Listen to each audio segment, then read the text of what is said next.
अपनी देवी को प्रकट करो वरना सूली पर चढ़ा दूंगा।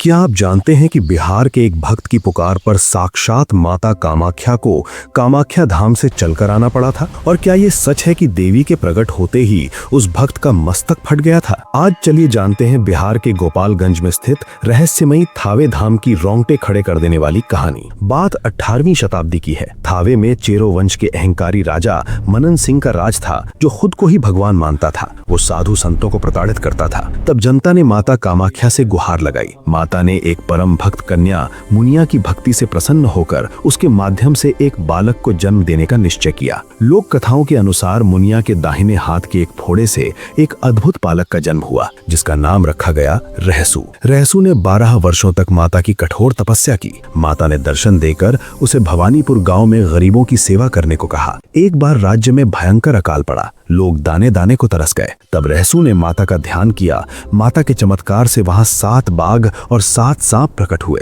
सांप रस्सियां बन गए और बाघों ने घास की दबरी की, जिससे चमत्कारिक रूप से ढेर सारा चावल पैदा हुआ, जिसे रहसु ने भूखी जनता में बांट दिया। जब राजा मनन सिंह को ये पता चला तो उसने रहसु को पाखंडी कहकर बंदी बना लिया और चुनौती दी, अपनी देवी को प्रकट करो वरना सूली पर चढ़ा दूंगा।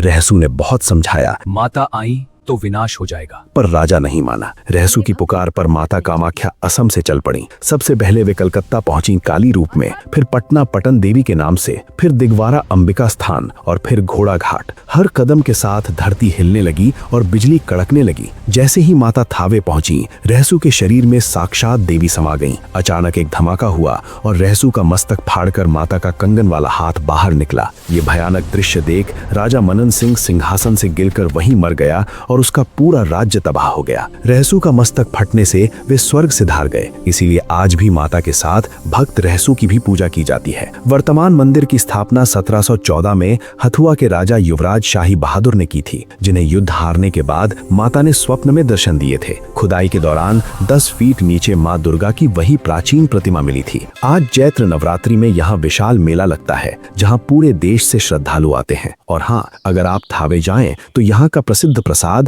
पेड़ों की चखना ना भूलें। अगर आपको माँ थावे वाली की ये कहानी अच्छी लगी तो कमेंट में जय माता दी लिखें और सब्सक्राइब जरूर करें। धन्यवाद।